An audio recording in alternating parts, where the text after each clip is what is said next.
الله الرحمن الرحيم. وعن أبي سعيد الخدري رضي الله تعالى عنه قال: لما نزلت بنو قريظة على حكم سعد بعث رسول الله صلى الله عليه وسلم إليه، وكان قريبا منه، فجاء على حمار، فلما دنا من المسجد قال رسول الله صلى الله عليه وسلم للأنصار: قوموا إلى سيدكم. یہاں سے جو احادیث مبارکہ شروع ہو رہی ہیں ان کا تعلق لوگوں کے ساتھ ادب و احترام کا برتاؤ اور رویہ رکھنے کے حوالے سے ہے۔ بالخصوص جب کوئی بڑا آدمی جو مرتبے میں یا عمر میں بڑا ہو کسی سے ملنے کے لیے آئے تو ایک ادب یہ ہے کہ اس کے لیے احتراماً کھڑا ہوا جائے۔ لہذا اگر کسی کے پاس والد اس کے پاس آ رہا ہے تو اولاد کو احتراماً والد کے مقام اور مرتبے کی رعایت کرتے ہوئے اپنی جگہ سے کھڑے ہو کر بات کرنا چاہیے۔ یہ نہیں کہ والد تو کھڑا ہوا ہے اور وہ بیٹا اولاد بیٹھی ہوئی ہے، اس انداز سے گفتگو کرنا یہ ادب احترام کے خلاف۔ اسی طرح اگر کوئی قوم کا خاندان کا بڑا ہے یا مرتبہ عہدے میں بڑا ہے یا کسی بھی اعتبار سے اللہ نے اس کو مقام مرتبہ دے رکھا ہے تو چھوٹے کو چاہیے کہ احتراماً کھڑا ہو اور کھڑے ہو کر اس کے ساتھ گفتگو کرے یا اس کے ساتھ بات چیت کرے۔ کہ ایک بیٹھا ہوا ہو دوسرا کھڑا ہوا ہو، یہ گفتگو کی حیت ادب کے احترام کے خلاف۔ اس حدیث مبارک کے اندر جو پہلی حدیث یہاں پر بیان کی گئی، حضرت ابو سعید خدری رضی اللہ تعالی عنہ فرماتے ہیں کہ لما نزلت بنو قریظہ على حکم سعد، کہ جب بنو قریظہ حضرت سعد ابن معاذ رضی اللہ تعالی عنہ کو حکم بنانے پر اور ان کے فیصلے پر راضی ہوئی۔ بنو قریظہ یہ مدینے کے اندر یہود کا ایک بڑا قبیلہ تھا۔ مدینہ منورہ کے اندر یہود کے 3 بڑے قبائل آباد تھے، ایک بنو قریظہ کے نام سے اور ایک بنو نذیر کے نام سے اور ایک بنو قینقاع کے نام سے تھا۔ جب غزوہ احد ہوا تو غزوہ احد کے اندر مشرکین اپنے تمام تر قبائل کو لے کر حملہ آور ہوئے تھے، اور نہ صرف یہ کہ تمام عربوں کے مشرک قبائل مسلمانوں کے خلاف متحد ہوئے تھے، بلکہ انہوں نے مدینے کے اندر جو یہود ہیں ان کو بھی اپنے لیے اپنی حمایت پر تیار کر لیا تھا کہ ہم باہر سے حملہ کریں گے تم اندر سے حملہ آور ہو جانا۔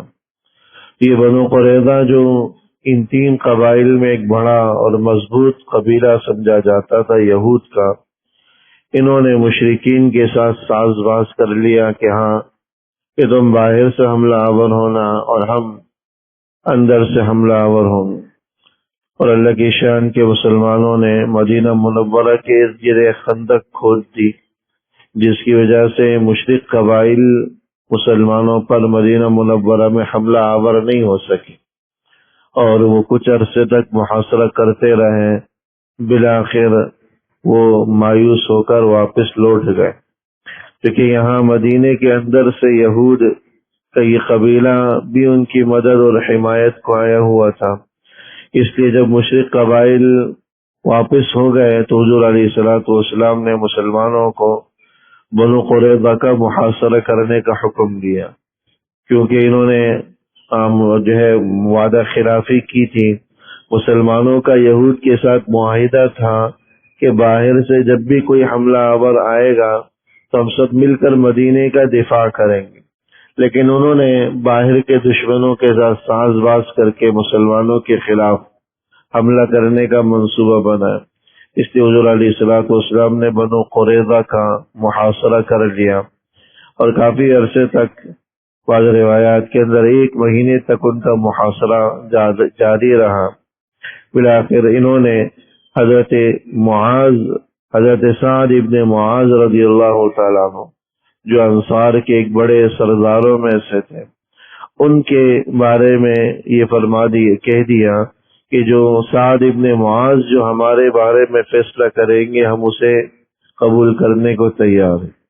حضرت سعد ابن معاذ رضی اللہ تعالیٰ عنہ اسلام کی آمد سے پہلے یہ یہود کے حلیف سمجھے جاتے تھے، یعنی ان کے حمایت یافتہ سمجھے جاتے تھے۔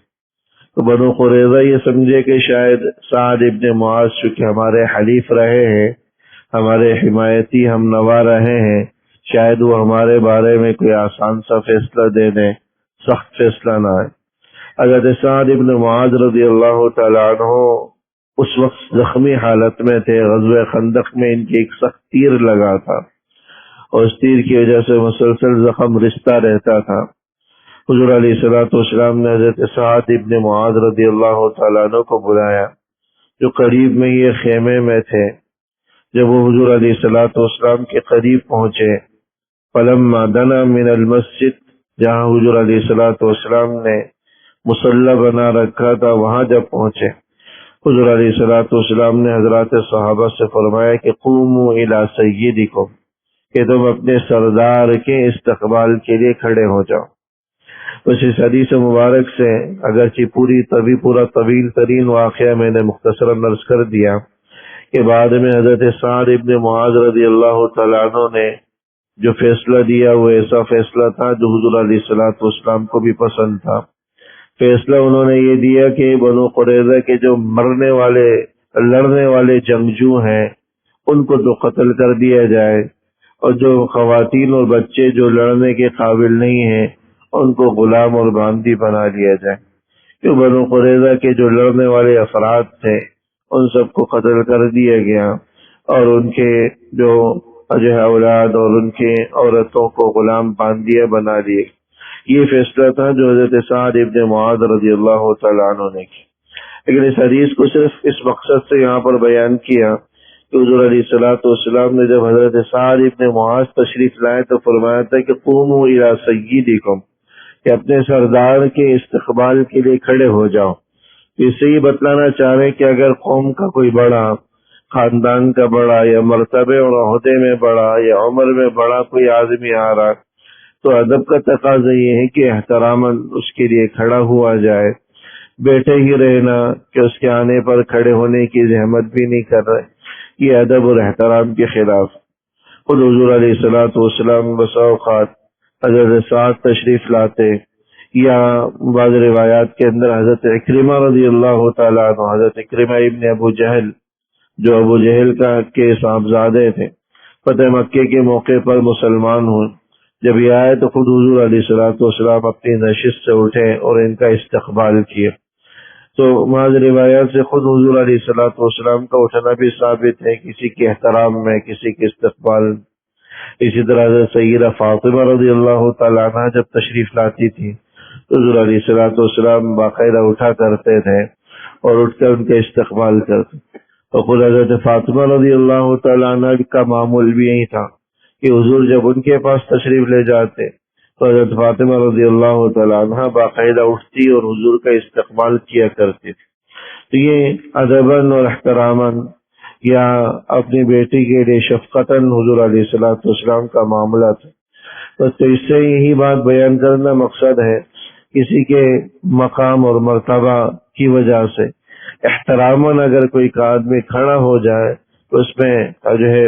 کوئی مذائقہ نہیں ہے، بلکہ ادب اور احترام کا تقاضا یہ ہے کہ اس کے احترام میں آدمی کھڑا ہو۔ البتہ دوسرے آدمی کو چاہیے کہ اپنے دل میں یہ خواہش نہ رکھے۔ علماء نے یہ بات لکھی کہ اگر کوئی مقام مرتبے میں بڑا بھی ہے تو اس کے دل میں یہ خواہش نہیں ہونی چاہیے کہ لوگ میرے لیے اٹھیں، میرا استقبال کریں۔ اگر اس کے دل میں یہ خواہش ہے تو ایک طرح سے یہ تکبر کی علامت ہے۔ دوسرے لوگوں کو تو اس کے احترام میں کھڑا ہونا چاہیے، اس میں تو کوئی حرج نہیں ہے، بلکہ احتراماً کھڑا ہونا زیادہ بہتر ہے، لیکن خود اس آدمی کے دل میں یہ تقاضا نہ ہو، یہ چاہت نہ ہو کہ لوگ میرے استقبال میں کھڑے۔ اگر یہ چاہت دل میں ہے کہ لوگ میرے استقبال میں کھڑے ہوں، میں جب آؤں تو اپنے جگہوں پر نہ بیٹھے، کھڑے رہیں، تو ایک طرح سے تکبر کی علامت ہے، اور اس کو اپنی اس مرض کی اور اس بیماری کی اصلاح کرنی چاہیے. دعا فرما اللہ جل شانہ. ربنا تقبل منا انك وتب علينا انك انت التواب الرحيم. وصلى الله تعالى على خير خلقه محمد وآله وصحبه اجمعين. آمين برحمتك يا أرحم